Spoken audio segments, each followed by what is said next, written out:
Olha, por que eu acredito que vai, né? A proposta foi, na minha opinião, muito bem recebida, porque quem vai pagar essa conta é quem hoje não paga imposto de renda.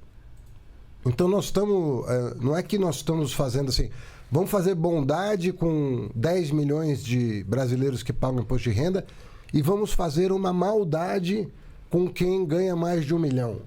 Não se trata disso, porque nós estamos pegando essas pessoas que ganham mais de 1 milhão por ano, na verdade mais de 600 mil começa uma pequena alíquota, mas a partir de um determinado ponto ela chega a 10% apenas, né? De quem hoje não está pagando. Porque se a pessoa, ao final do ano, ela conseguir demonstrar que ela pagou, essa que ganha mais de 1 milhão, se ela pagou mais de 10% da sua renda em imposto de renda, ela continuará pagando o que ela sempre pagou. Ela não vai pagar mais.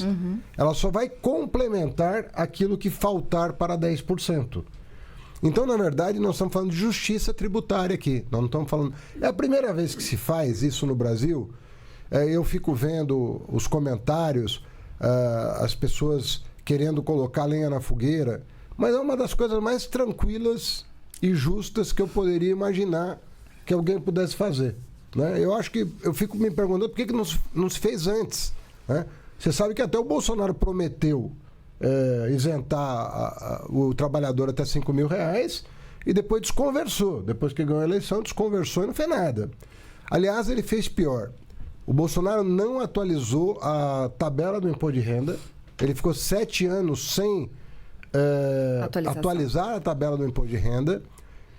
Não vi nenhum editorial contra, não vi ninguém se manifestar ali do PL contra, não vi ninguém pedir pro capitão fazer alguma coisa pelo trabalhador. Manteve 7 anos o salário mínimo sem aumento real. Também não vi nenhum editorial contra, não vi nada disso. Agora que se atualiza a tabela, cai o mundo. O que está acontecendo? Populismo. Atualizar a tabela do imposto de renda é populismo? Cobrar de quem não paga é populismo? E aí ficam querendo dizer que o governo está aumentando imposto. Essa proposta não tem nenhum centavo de aumento de imposto. Não se aumenta imposto de ninguém. Você simplesmente troca de mão. Você cobra de quem não paga e isenta quem hoje está pagando para além da conta. Um bombeiro, uma professora, uma enfermeira, ela vai ganhar quase um 14º salário. Ela vai poupar por ano quase o salário mensal. Imagina o que isso vai melhorar a vida de quem ganha até 5 mil. E até quem ganha 7 mil, né, tem alguma vantagem também, porque vai pagar um pouco menos do que paga hoje. Porque o desconto alcança quem ganha até 7 mil reais. Então, até 5 você não vai pagar, mas até 7 você vai ter algum benefício tributário. Eu repito, nós não estamos cobrando de quem paga. Os super ricos que pagam imposto não são tocados pela medida. Você está falando dos super ricos que não pagam imposto. Ainda assim, uma série de coisas continuam isentas, independentemente da pessoa ser super rico ou não. Entendeu? Como, por exemplo, você abate todas as despesas de saúde do imposto de renda. Mesmo que você seja super rico, você vai poder abater as despesas de saúde. Se você tem uma moléstia grave, mesmo sendo um super rico, você vai ter a isenção da aposentadoria.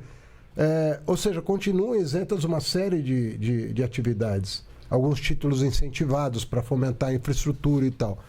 Mas começa uma coisa na oposição, como eles não cumpriram a promessa, tiveram 4 anos para fazer e não fizeram, agora eles querem criticar quem cumpre promessa. E o presidente Lula, desde o primeiro dia, falou: Haddad, você sabe que eu não faço promessa para ganhar a eleição. Eu já sabia do que ele ia falar. Eu falei, ele vai vir com a conversa do imposto de renda. Ele falou, olha, você tem tempo, porque nós temos 4 anos, eu sei que é uma proposta complexa, uma proposta difícil, mas você estude esse assunto, porque uma hora eu vou chamar você lá no Palácio para você explicar como é que nós vamos viabilizar isso. Nós colocamos os melhores técnicos debruçados sobre isso.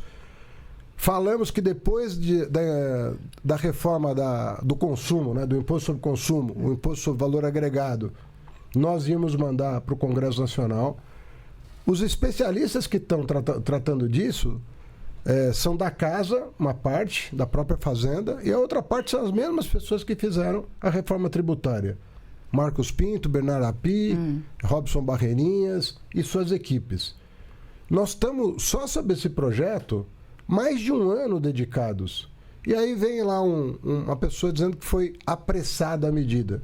Nós estamos há mais de um ano estudando essa medida. Já era para ter sido mandada no final do ano passado e o presidente adiou porque não gostou de um determinado dispositivo. Nós tivemos que voltar para a prancheta para verificar como viabilizar. Ficou pronto em fevereiro e ele quis mandar depois da eleição das mesas. Então está tudo dentro do cronograma da Fazenda.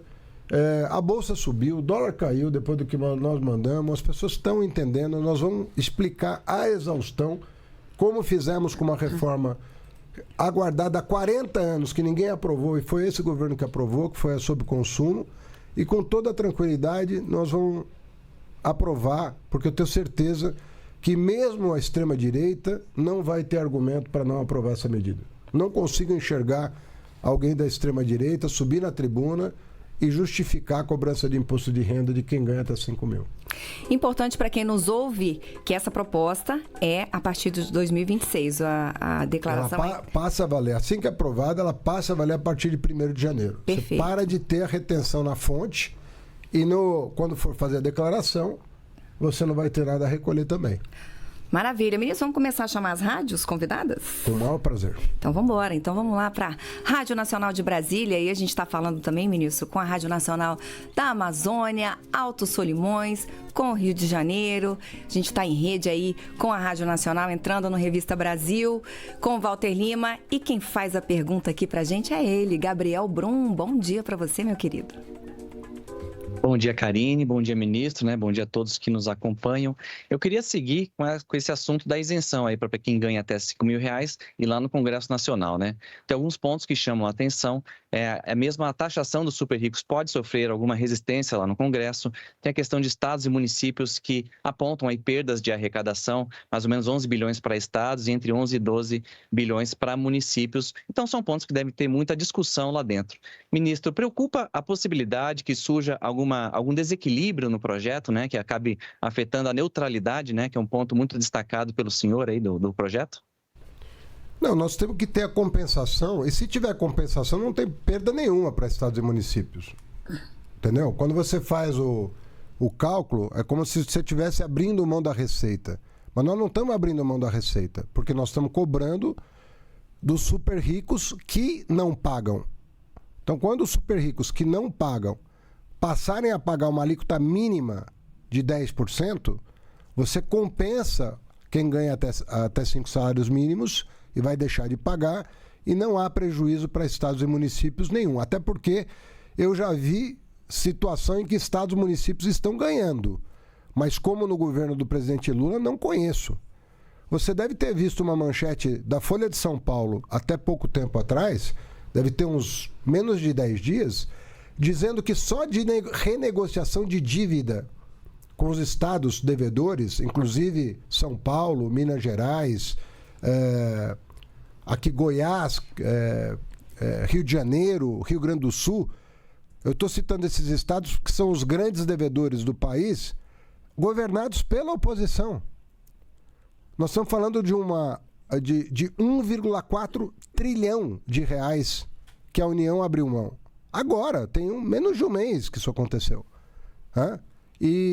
Então, como é que esses estados vêm falar de perda? 1 trilhão e 400 bilhões de reais na renegociação da dívida. O Fundeb, que foi aprovado pelo Congresso Nacional como emenda constitucional, quem está pagando é o presidente Lula, porque o Bolsonaro deu calote nos precatórios e jogou a conta do Fundeb para o governo seguinte, que é o atual. Jogou toda a conta do Fundeb, que vai para estados e municípios. Jogou para o governo seguinte. Quem está pagando a conta do Fundeb é o presidente Lula, porque o Bolsonaro não pagou o que ele aumentou, o que o Congresso aumentou. Então, nós estamos falando... se todo o projeto é de cerca de 27 bilhões, como é que estados e municípios estão perdendo 22? Nem faz sentido a conta que estão apresentando. Qual é o prejuízo? Se houver compensação, não há problema. Agora, tem super ricos no Congresso Nacional. Não tem só parlamentar com mandato popular, né? Aliás, não é a maioria da população que está representada no Congresso Nacional. Porque se você for pegar a quantidade de pessoas que ganham até 5 salários mínimos no Brasil e verificar quantas pessoas que têm uma renda baixa estão representadas no Congresso, você vai ver que é uma enorme desproporção. Agora, tem gente no Congresso Nacional que tem mandato popular. Quer dizer, ele foi eleito por pessoas que têm uma perspectiva de um país mais justo. Agora, os super ricos também estão representados no Congresso. Aliás, estão super representados no Congresso. Agora, tem muita gente que tem renda que concorda com a justiça social. Não é porque a pessoa tem renda que ela vai deixar de votar num projeto justo. Você pode ter certeza do que eu estou falando. Muita gente ali, empresário, fazendeiro, vai votar a favor desse projeto.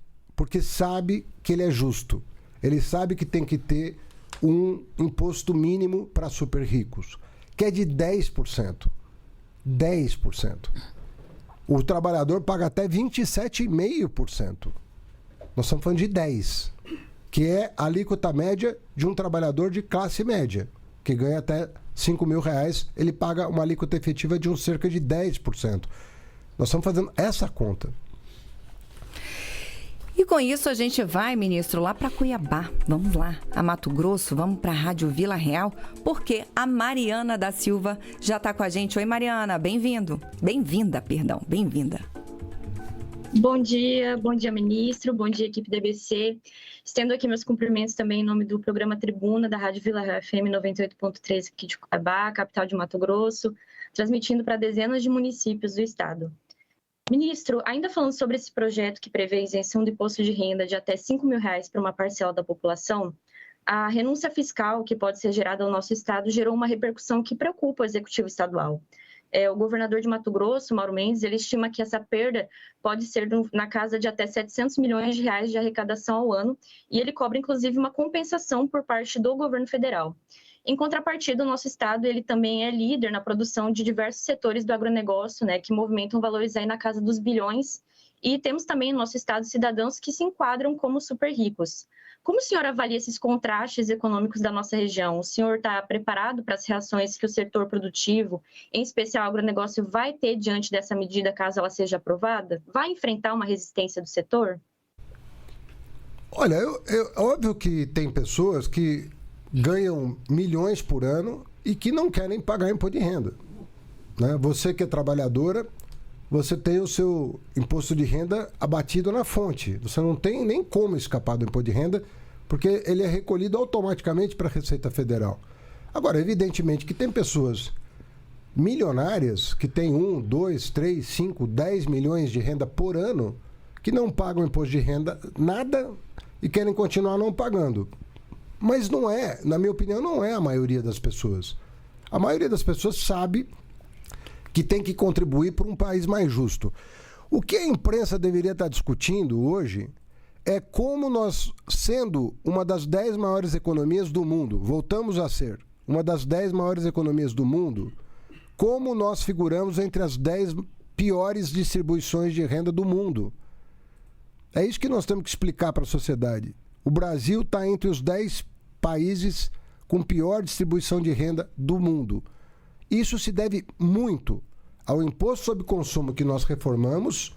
Você sabe que a partir de 2027 a cesta básica vai ser ampliada e todos os impostos vão ser zerados. A União já fez isso, mas os estados não fizeram, né? Outro dia eu vi o governador falando que isenta a cesta básica. Perguntaram para ele, mas e a carne? E o ovo? E tal. E aí não estava na cesta básica do governador. Então é muito fácil fazer fake news e dizer que já fez tudo, que está fazendo a lição de casa. Está fazendo a lição de casa às custas do governo federal. Que quem está renegociando dívida, depois de anos em que ninguém fez nada foi o atual governo, né? Agora, nós renegociamos as dívidas dos estados todos os estados devedores. E quem não era devedor acabou recebendo também uma parte de compensação. Uma parte da compensação vai para os estados não devedores, né? E não existe perda se houver compensação. Se houver compensação, não tem perda. Você o FPM e o FPE vão ficar idênticos. Não tem perda nenhuma. Bom dia, ministro. Hoje está com ele, hein? Ministro da Fazenda, Fernando Haddad, está aqui respondendo as nossas perguntas. Ministro, vamos ao Rio Grande do Norte, vamos a Mossoró. Está pela primeira vez com a gente a Rádio TCM e a Elisângela Moura já está aí a postos. Oi, Elisângela, bom dia para você, bem-vinda.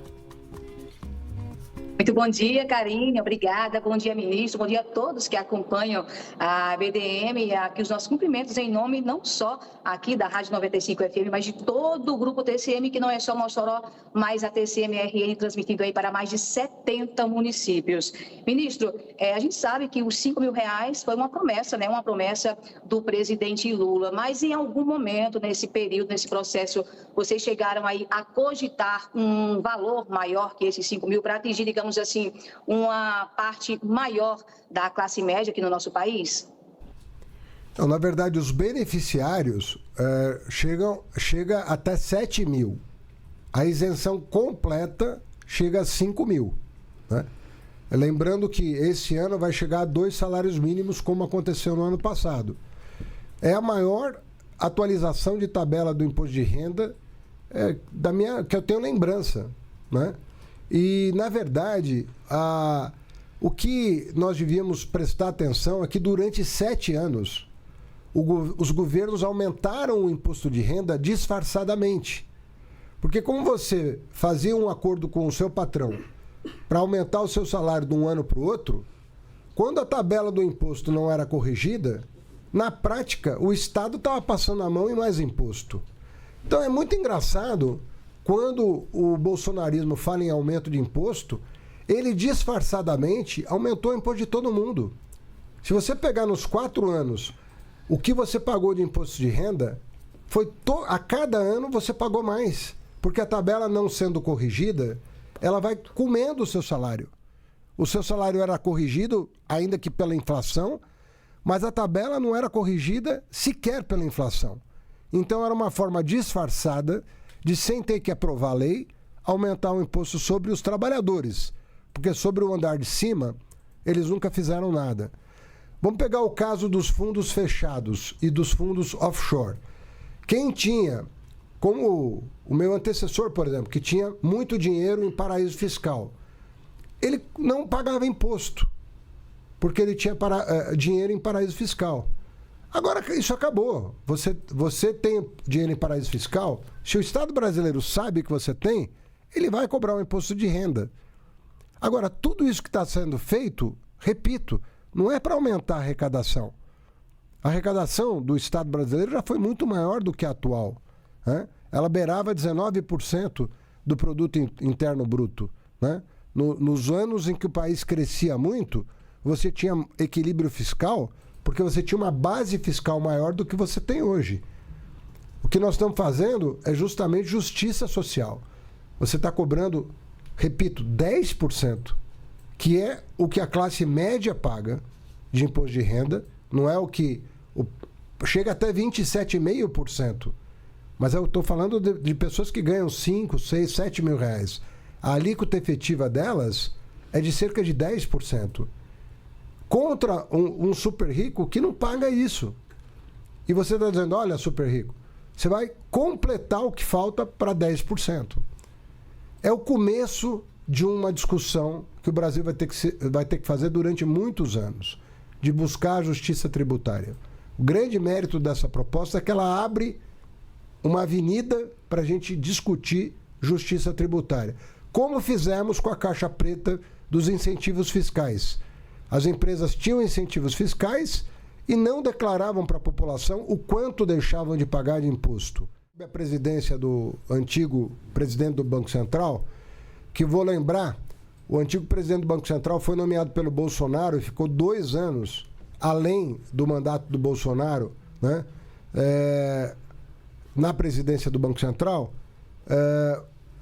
você contratou, como dizem, 3 aumentos bastante pesados na Selic, na última reunião do ano passado. Você não pode, na presidência do Banco Central, dar um cavalo de pau depois que você assumiu. Isso é uma coisa muito delicada.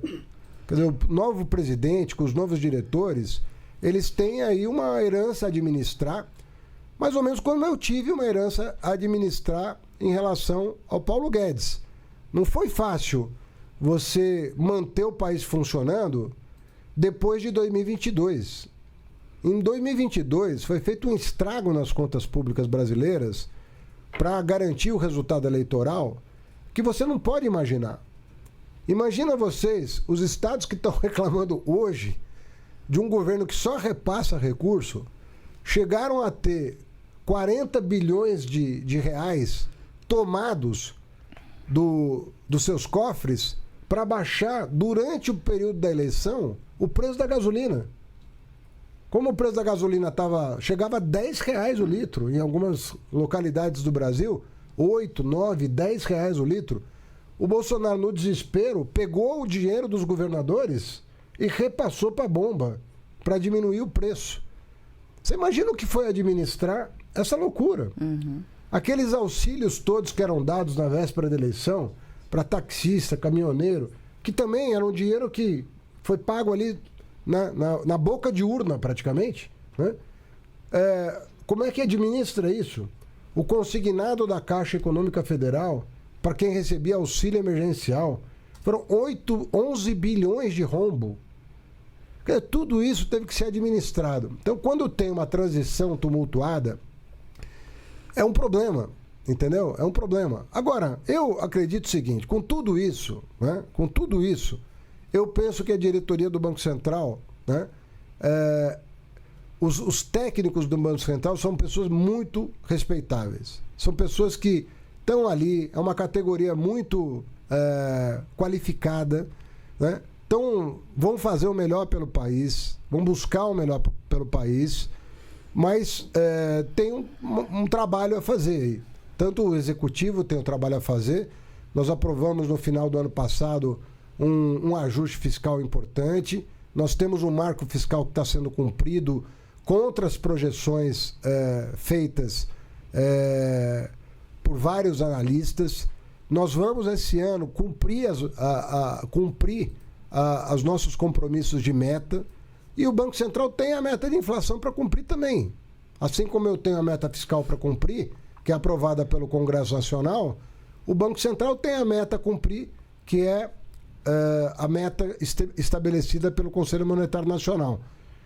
Então, são metas sempre exigentes, mas que nós temos que buscar, né? Nós da Fazenda fazendo uma política monetária e cumprindo as metas estabelecidas, e o Banco Central tendo a obrigação de fazer a inflação cair. Ministro, quero aproveitar essa pergunta do Pedro Gambassi e saber o seguinte: Banco Central e governo vão conseguir alinhar essa política fiscal para que a economia tenha menor impacto cada vez mais? O senhor acha possível isso? Nós passamos por uma experiência única no Brasil, que foi uma transição de 2 anos no Banco Central, né? É muito difícil um país passar por isso, sabe? Dessa maneira. Foi uma transição longa. Porque não há coincidência de mandatos, né, ministro? É por isso. Desculpa. Poderia ter havido coincidência de mandato. Você poderia ter aprovado a autonomia do Banco Central, garantindo uma coincidência de mandato, pelo menos do presidente, ou fazendo o presidente ser trocado depois de 1 ano. Optou-se no Brasil por uma troca depois de 2 anos, praticamente no meio do mandato do presidente seguinte. É uma experiência inédita que aconteceu, né? E eu acredito que nós procuramos fazer da melhor maneira possível, com todas as divergências que surgiram e tudo mais, nós procuramos fazer da maneira mais civilizada possível, né? E concluímos esse processo de maneira exitosa. Agora nós temos uma diretoria que ainda conta com 2 diretores do governo passado, Então, é uma transição que, na verdade, não é nem de 2 anos, é maior. Mas é uma experiência pela qual o Brasil teve que passar em função de uma lei aprovada pelo Congresso Nacional. Então, eu nunca me queixei disso, nunca me... Agora, eu reconheço que isso exigiu um esforço muito grande das equipes para ser o mais republicano e institucional possível. E eu acredito que nós temos uma tarefa que é debelar aí esse aumento de preços que houve. Isso tem que ser feito pelo Executivo e pelo Banco Central independente, e nós vamos buscar esse resultado. Tudo que a gente quer é crescer com sustentabilidade. O Brasil não cresceu durante muitos e muitos anos. Eu não acredito que você precisa de uma recessão para abaixar a inflação no Brasil. Não acredito nisso. Eu acho que você consegue administrar a economia de maneira a crescer de forma sustentável, sem que a inflação saia do controle, como aconteceu no governo anterior, que chegou a 2 dígitos a inflação, né? O dólar disparou e a inflação chegou a mais de 12%, 13%. Né? Nós não queremos isso. Nós queremos uma inflação cada vez mais comportada, sabendo que quando ela sai da banda, o Banco Central tem que tomar providências para trazer ela para o patamar convencionado com o Conselho Monetário Nacional. Então, eu acredito muito que a equipe do BC vai fazer o trabalho corretamente para trazer essa inflação, e nós vamos fazer a nossa parte, que é administrar. Veja só, nos governos Temer e Bolsonaro, o déficit primário do Brasil, ele ficava entre 1,5% e 2% do PIB. As projeções mais pessimistas hoje falam que o déficit primário vai ser 0,5% do PIB. E nós temos compromisso, como no ano passado, de mirar a meta zero, o déficit zero. Nós vamos continuar perseguindo esse objetivo. Ministro, vamos seguir, vamos a Santa Catarina, vamos lá para a Rádio Eldorado, que está pela primeira vez com a gente. Bem-vindo, João Zanini. Muito obrigado, Karine. Bom dia, ministro Haddad. É um prazer estar aqui representando a Rádio Eldorado de Criciúma, né, a grande rádio de Santa Catarina. E a minha pergunta, ela também foge um pouco da questão do imposto de renda. Minha pergunta é a seguinte: saiu ontem uma pesquisa Quest, que é um instituto, enfim, respeitado, nesse quesito em que o senhor ministro está com 58% de rejeição entre os agentes do mercado financeiro e o presidente Lula, 88%. De que forma o senhor pretende reverter esse quadro, se é que pretende? Olha, depende de onde você fizer a pesquisa, vai sair de um jeito as coisas, né? Se você for lá em São Bernardo do Campo, no chão de fábrica, e pesquisar 100 trabalhadores, você vai ter uma situação. Se você vai na Faria Lima e pergunta para 100 pessoas, que é o número de pessoas que foram consultadas, não sei, 100, 200 pessoas. Então, 106. 106 pessoas na Faria Lima consultadas. E dizer que isso é uma pesquisa, pô, assim, é dar nome, assim, um nome muito pomposo para uma coisa que deve ter sido feita em 15 minutos ali, entendeu? Num bairro. Depende do bairro de São Paulo, pô, você tem 70%, 80% de voto para partidos progressistas. E tem bairro de São Paulo que 90% das pessoas votam na extrema-direita. Se você fizer uma pesquisa sobre anistia para os golpistas, depende do bairro que você fizer, é capaz de ter 100% a favor de anistia para os golpistas. Se você fizer em outro bairro, vai ter 100% contra. Então, uma pesquisa com 100 pessoas não dá para dar o nome de pesquisa. Isso você faz numa mesa de bar. Você vai entrar num bar lá e pergunta para as pessoas. Isso não é pesquisa, entendeu? Não tem plano amostral, não tem... Então, você pode falar, fizemos uma enquete, fizemos um, sei lá o quê. Não sei nem como chamar isso do ponto de vista técnico, entendeu? Mas não é pesquisa isso. Isso não vale como pesquisa. Eu não estou desmerecendo quem fez. Eu só estou dizendo que dá muita importância para 100 pessoas Por mais qualidade. Agora, no Congresso Nacional já pesa, se fizer, porque ali tem mandato. Você vai falar, eu estou fazendo uma pesquisa com 500 parlamentares, né? Com 80 senadores, ok. Mas assim, não dá para levar muito... Tudo bem, é bacana e tal. Eu estou surpreso até que eu estou razoavelmente Só bem. Só corrigindo aqui, ó, 106 fundos, tá? Não pessoas, 106 fundos. Não importa, são pessoas, entende? Não dá para chamar de pesquisa isso. Mas olha, quem está na vida pública e sabe o que são altos e baixos, sabe o que... se você não tem uma casca um pouco grossa, é melhor nem vir para cá, porque aqui é duro, entendeu? Consertar um país é difícil. As coisas ficaram muito mal arrumadas no Brasil durante muitos anos, né? Nós estamos numa crise institucional, político-institucional, desde 2013. Nós estamos tentando arrumar institucionalmente o país, porque essa é a solução para a economia brasileira. Os poderes da República se entenderem sobre o que é preciso fazer, né? E não é fácil essa tarefa de fazer as pessoas convergirem para o mesmo projeto, quanto mais no momento em que tem uma força política que é notável, que torce pela polarização, que joga lenha na fogueira da polarização. E não é o que o presidente Lula faz. Nunca fez e não está fazendo agora. Ministro, vamos seguir então? Vamos embora, a gente sai de Criciúma e a gente vai lá para Mato Grosso do Sul, lá para Campo Grande, lá para a Rádio Capital, porque o Benhur Ferreira já está com a gente também. Bem-vindo, Benhur. Obrigado. Bom dia, Karine. Bom dia, ministros, todos os participantes. Ministro, a pergunta é o seguinte: o Brasil cresceu mais de 3% em 2023, 2024, houve essa questão do ganho real do salário mínimo, programas sociais foram fortalecidos. A pergunta é do ponto de vista da política. Será que esse incentivo não fez, do ponto de vista do projeto de reeleição do presidente Lula, o crescimento ser um pouco antes da hora? Eu digo isso porque 2025 parece que vai crescer menos a economia e a questão do Trump, uma série de questões para 2026 também há muitas incertezas. Do ponto de vista, para além, digamos, dos méritos que o governo tem, dos números, mas do ponto de vista do time da política, o senhor não acha que pode ter tido uma precipitação em mostrar serviço e agora, em 2025, a economia não andar no ritmo que via 23 e 24, ministro? Olha, primeiro que você não controla as variáveis assim da maneira como você não tem uma administração das variáveis dessa forma, combinar com o cálculo eleitoral, né? Segundo, que você tem surpresas muitas vezes que não dependem de você, né? Primeiro, nós temos que admitir que governos erram muitas vezes. Governos erram. E às vezes a coisa descalibra um pouquinho. Se não for um erro grave, você consegue corrigir rapidamente.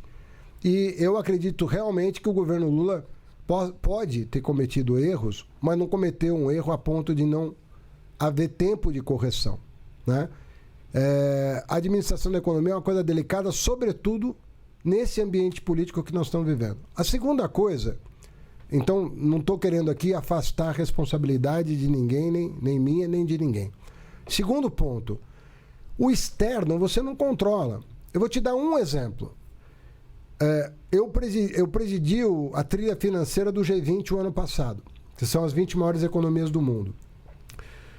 Me preparava para isso no final de 2023. No final de 2023, todo o mundo, quase sem exceção, imaginava uma trajetória de corte de juros nos Estados Unidos, que não aconteceu. Não aconteceu.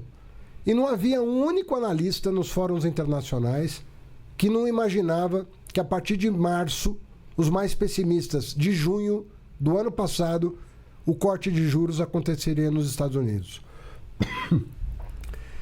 Quando isso descarrilhou, e não foi bonito o que aconteceu no Fed nos Estados Unidos, no final do governo Biden, embora lá também o Fed seja autônomo, independente, as coisas mudaram muito e o dólar se valorizou no mundo inteiro.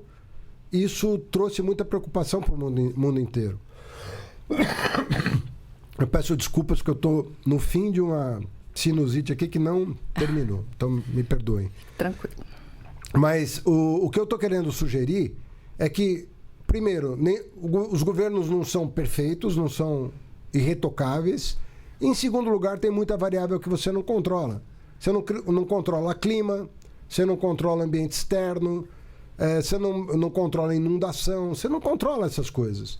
E quando essas coisas se sobrepõem, às vezes dá a impressão, as coisas estão indo para o caminho errado. Na minha opinião, não estão. Não estão. O Brasil tem toda a condição de crescer. Eu sempre apostei nessa possibilidade. O Brasil tem condição de crescer com sustentabilidade. Ele não precisa fazer um ajuste recessivo para colocar ordem nas suas contas. Ele consegue fazer um ajuste gradual que não coloque em perigo a expansão do emprego e da renda, e se descalibrar aqui e ali, você recalibra.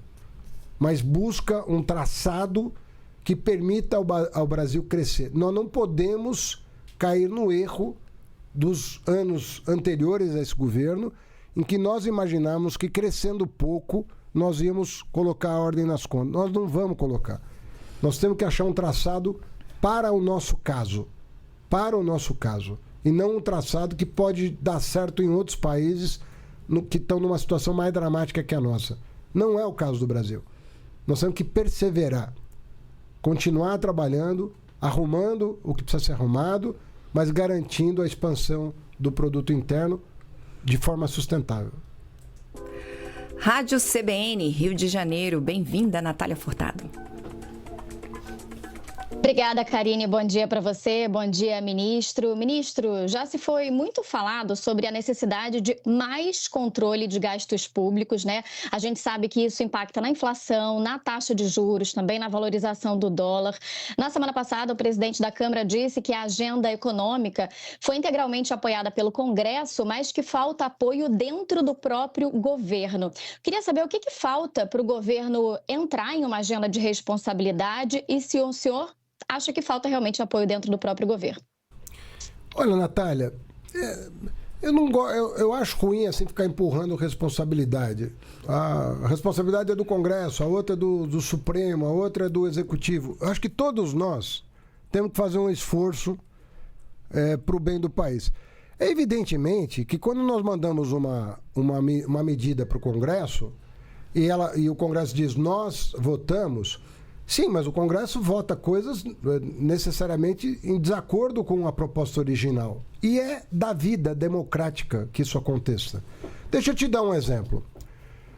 O Congresso tinha uma opinião de que o PERSE, né, que era um programa de isenção fiscal para o setor de eventos, custava 5 bilhões por ano. E queria que o programa tivesse mais 3 anos. Eu dizia que o PERSE custava 15 bilhões por ano e que ele tinha que acabar.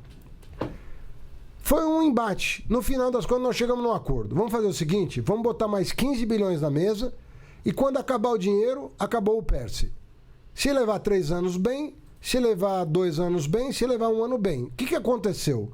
A conta da Receita Federal estava correta e ele durou 1 ano só. Se não fosse essa negociação, o PERSE, que já custou para o país alguma coisa em torno de entre 50 e 60 bilhões de reais, ia custar 100 bilhões de reais. Então você fala, e o Executivo não queria prorrogar o PERSE porque sabia que o custo era 15 bilhões por ano. Ele tinha total certeza disso. Vamos pegar o outro caso, a desoneração da Folha, que inclusive atendeu aos grupos de mídia, né? A mídia foi durante mais de 10 anos beneficiada com essa medida. O que significa isso, Natália? Você que é jornalista. Que todos nós brasileiros pagamos pela previdência dos funcionários da grande imprensa. Todos nós brasileiros pagamos uma cota patronal que deveria ser paga pelo patrão. Chama cota patronal. E foi paga por todos os brasileiros. Nós dizíamos, olha, já deu mais de 10 anos, isso tem que acabar. Prorrogaram por mais 5. Eu estou falando dessas 2 medidas porque se não fosse isso, nós teríamos feito superávit primário ano passado. Agora, eu tenho duas posturas possíveis. Ficar criticando o Congresso ou buscar alternativas, que é o que nós estamos fazendo agora. Inclusive, o Supremo convocou o Executivo e o Legislativo para achar um caminho para repor esse recurso que está saindo dos cofres públicos. Acabar com privilégios, gasto tributário que não teve efeito real na economia, que não trouxe benefício para a população, é tão importante quanto cortar gasto primário. E nós fizemos isso ano passado. Nós conseguimos uma economia de 30 bilhões de reais em corte de gasto. Mas, mais propriamente, contenção de gasto, que é outra maneira de cortar, você conter, impedir que ele cresça no ritmo que ele estava crescendo. Nós fizemos isso ano passado. Então, nós estamos atuando no corte de gasto, nós estamos atuando no corte de gasto tributário, que são esses privilégios, e nós estamos buscando, nesse caminho todo, também buscar justiça social. Então, são coisas compatíveis umas com as outras, e eu não tiro o mérito do Congresso em tomar a decisão final sobre as coisas, assim como não tiro o direito do Congresso cobrar do Executivo outras medidas para o ajuste das contas públicas. Ministro, vamos voltar para Santa Catarina, vamos a Criciúma, Rádio Cidade. Paulo Monteiro, bem-vindo, um ótimo dia para você. Muito bom dia, Karine, bom dia ao ministro Fernando Haddad. Ministro, de tempos em tempos o senhor levanta a questão da transição energética, por exemplo, inclusive em reuniões com o G20, né? E essa é uma pauta que muito interessa aqui ao sul de Santa Catarina, porque temos uma grande termoelétrica, temos uma indústria carbonífera que gera mais de 20 mil empregos e que está concentrada, né, lidando também com essa pauta da transição. Queria entender em que ponto a sua pasta, a Fazenda, se concentra e lida, né, vem acompanhando as discussões sobre a transição energética e também como que essa pauta está posicionada no quadro de prioridades do governo federal.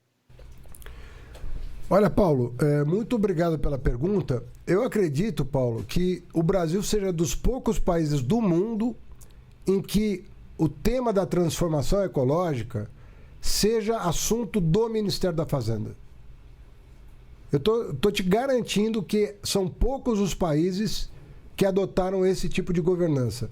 Eu e a ministra Marina Silva, nós nos reunimos periodicamente para tratar desses temas, que envolve, evidentemente, outros ministérios. Mas é muito raro um ministro da Fazenda e um ministro do Meio Ambiente estarem tão entrosados como nós estamos aqui. E vamos pegar as iniciativas do governo. Toda a pauta de biocombustíveis está avançando. Toda a pauta de energia limpa, né, está avançando. Toda a pauta de títulos verdes, de incentivos fiscais para a transformação ecológica, de mercado de crédito de carbono.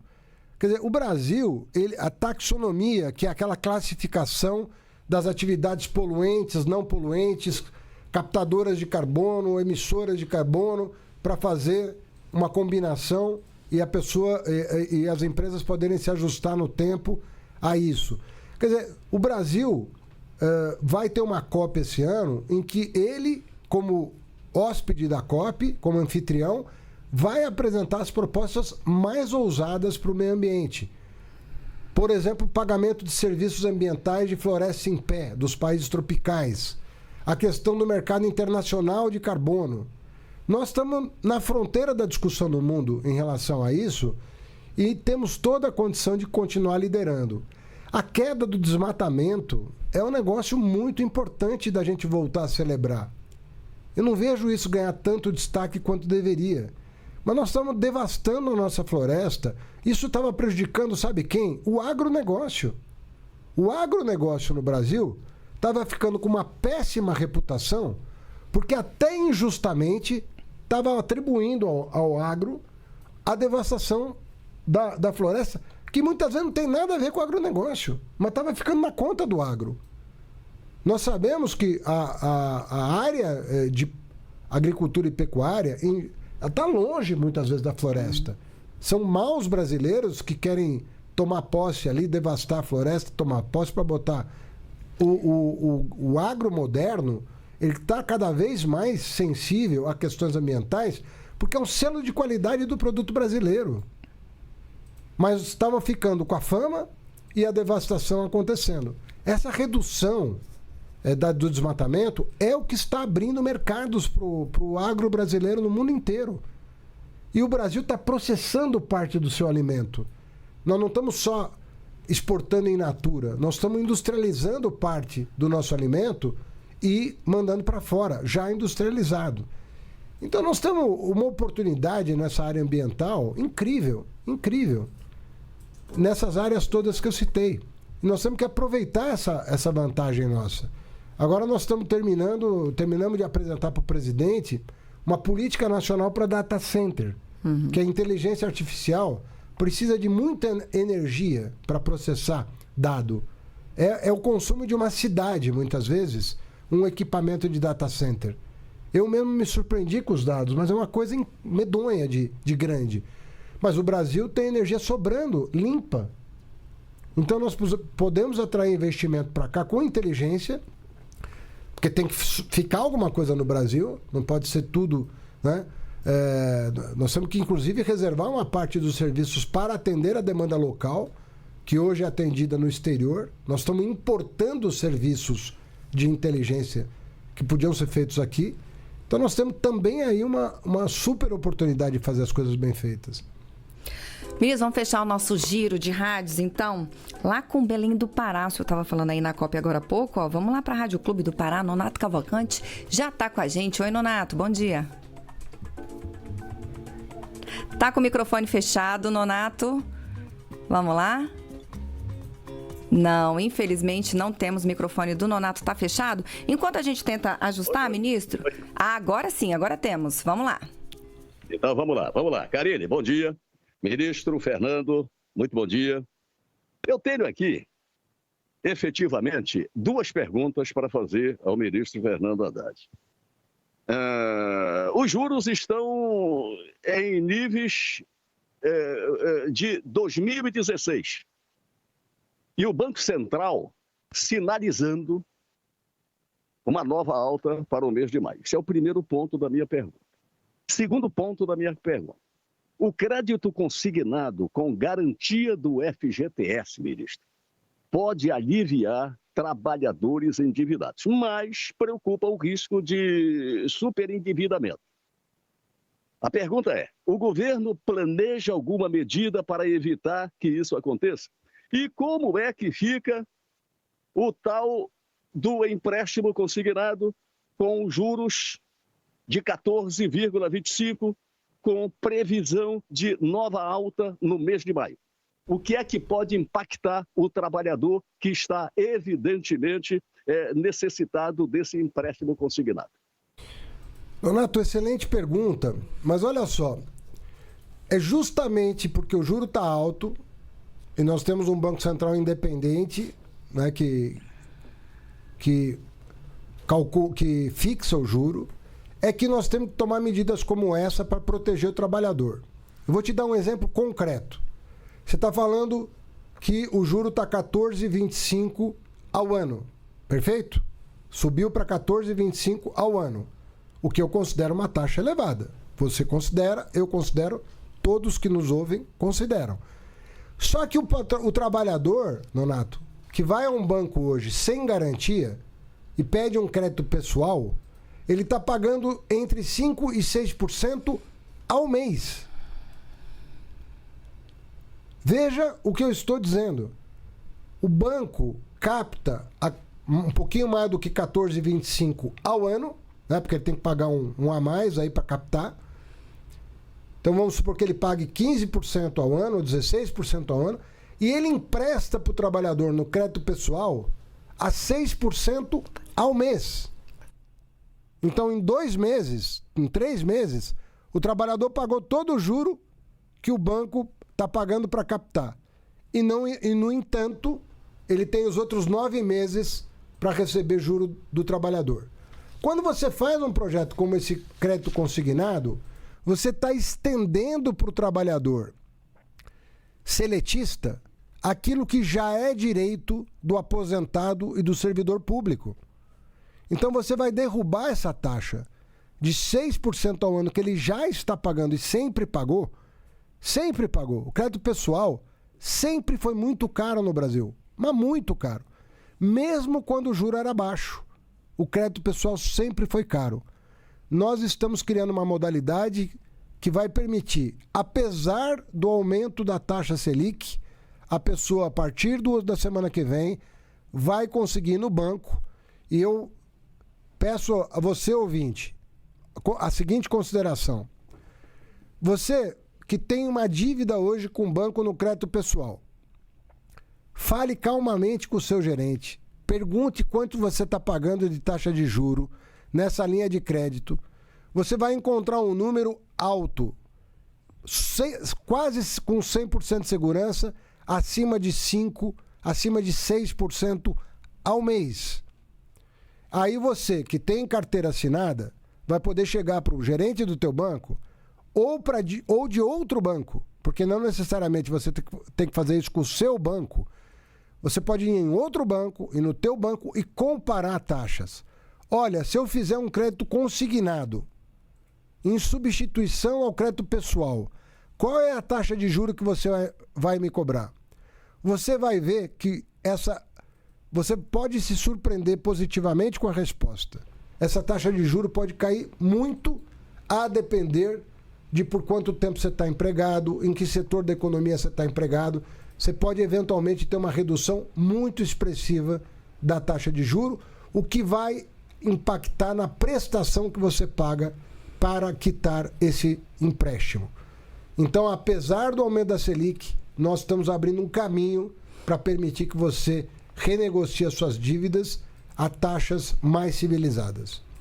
Aliás, quero aproveitar, o ministro Marinho esteve aqui, ministro, na semana passada, e ele falou, é leilão, minha gente. O negócio é chegar no banco, né, e ver quem oferece juros menores. Então, o trabalhador vai ter que bater uma perninha aí e tomar muito café no banco, né, ministro? Vai ter, e agora é um mecanismo que se pensava impossível poucos anos atrás. Porque o presidente Lula, vamos lembrar, nos seus primeiros mandatos, fez o consignado para o servidor público e para o aposentado. Mas não tinha tecnologia, à época, para estender esse direito ao trabalhador seletista. Trabalhador rural, empregada doméstica. Então, imagina uma empregada doméstica. Às vezes a pessoa tem 5, 10 anos de serviço junto a um empregador. Ela ia no banco e ela tinha um crédito pessoal caro, mesmo tendo um histórico relevante para ter um crédito barato.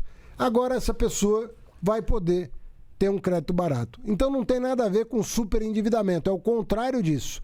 Ao invés de você... Hoje você tem cerca de 86 bilhões de reais emprestados a taxas exorbitantes no crédito pessoal. Você vai poder migrar deste empréstimo pessoal, você vai poder migrar para um consignado a taxas de aposentado ou servidor público. Então, na verdade, nós estamos inibindo o superendividamento, porque muitas vezes o superendividamento é uma decorrência do juro alto e não do fato de que o cara tomou muito dinheiro. Porque o pouco dinheiro a juro alto se transforma num montante impagável. Agora, se você dá condições para o trabalhador administrar a sua carteira, né, os créditos que ele está tomando, a um juro razoável, você impede o superendividamento. Exatamente esse é o objetivo da medida. Ministro, chegamos aqui na retíssima final do Bom Dia, Ministro, mas eu não posso deixar de perguntar para o senhor a respeito do BRICS. Júlia, a gente tem BRICS no Brasil e aí já me vem à cabeça aqui as políticas do presidente norte-americano Donald Trump, que está taxando aí aço, alumínio, tem muitos planos de taxação aí na cabeça. E aí eu queria saber em que medida o BRICS, né, pode tomar medidas nesse sentido de também fortalecer o bloco para sofrer menos impacto, talvez, ministro? Olha, na verdade, eu não vejo assim muito a questão BRICS versus... não é assim que funciona. Eu penso assim, o mundo tinha o G7, e tem ainda o G7, que são as economias mais ricas do mundo ocidentais. Tá certo? O BRICS, ele dá vazão a uma nova realidade. Hoje você tem Índia, você tem China... que são economias emergentes que estão crescendo a 5%, a 7% ao ano, chegaram a crescer 10%, 14% ao ano no passado recente. Então, existe uma nova realidade geopolítica e não tem nada melhor para evitar guerra militar ou comercial que não seja colocar todo mundo na mesma mesa. Agora, existem projetos diferentes de país. Por exemplo, o governo Trump, ele tem uma política. Quer dizer, ele taxa a importação, encarece para os pobres as coisas, mas ele quer cortar o imposto dos super ricos. Né? Então toda hora ele anuncia, não, os super ricos têm que deixar de pagar imposto. Um pouco na linha do que acontece aqui no Brasil com a extrema-direita. Ela quer beneficiar os super ricos e com a não correção do imposto de renda durante 7 anos, que aconteceu no governo Bolsonaro, o pobre não só não tinha aumento real de salário, como pagava mais imposto de renda justamente pela não correção da tabela. São duas visões de sociedade completamente diferentes. Uma visão olha só para o andar de cima e outra visão olha para a sociedade no seu conjunto. Então, é isso que divide o mundo hoje. Não é BRICS e G7. É isso. E com essa resposta e com o otimismo do ministro Fernando Haddad, a gente encerra o Bom Dia Ministro de hoje. Eu quero, aliás, dar um tempo para o senhor fazer suas considerações finais, se despedir. Não, é sempre bom vir aqui, porque é um tempo longo, né? 1 hora de conversa e com perguntas muito variadas. Você conversa com o país inteiro, gente bacana, bem informada, preparada. Eu espero ter respondido as perguntas como um todo. Estou à disposição para continuar respondendo. Estou aqui com a Ana Flávia, que é da Assessoria de Comunicação da Fazenda. Entre em contato com ela, caso tenha faltado alguma explicação. A gente dá por escrito explicação e dá entrevista também. Então, fico à disposição de vocês. Parabéns pelo trabalho. Tamo junto. Ministro, já fica aqui o convite para sempre, hein? Abre essa agenda aí pra gente, venha mais. Difícil trazer o ministro Haddad aqui, é um luxo isso aqui. Obrigado. E a gente se vê então. Agradeço também a todos os colegas que ajudaram a fazer o Bom Dia Ministro de hoje. Agradeço também todas as emissoras que estiveram em rede com a gente hoje. Foram muitas, ministro. Muita gente transmitindo o programa ao vivo hoje. Um abraço para todo mundo. Muito obrigada pela companhia. A gente se vê na semana que vem, então. Obrigado por ter ficado até aqui, espero que você tenha gostado do vídeo. E eu queria te fazer uma pergunta. Você já pensou em ganhar dinheiro dentro de casa, pelo computador e pelo celular, não precisar mais perder horas no trânsito ou num ônibus lotado para ir e voltar do trabalho? Quem sabe a oportunidade de se livrar da escala 6x1? Pois é, tem como. Existem inúmeras formas de se ganhar dinheiro pela internet, trabalhando de casa, do seu computador ou do seu celular. Eu estou falando de oportunidades reais, trabalho honesto, trabalho com vendas, trabalho com prestação de serviço, nas diversas áreas. Só que você precisa saber onde estão essas oportunidades, quais são essas oportunidades e o que você precisa aprender para participar delas. Então eu te indico uma escola de negócios digitais que te ensina exatamente isso. O que você precisa saber para ganhar dinheiro dentro da sua casa, com liberdade de horário, de bermuda e camiseta e ainda podendo até mudar de cidade. Clica aqui no primeiro link da descrição que vai abrir uma caixa de diálogo e você vai conversar com o Clayson. O Clayson é nosso amigo aqui do YouTube. O Clayson vai te explicar tudo que você precisa saber.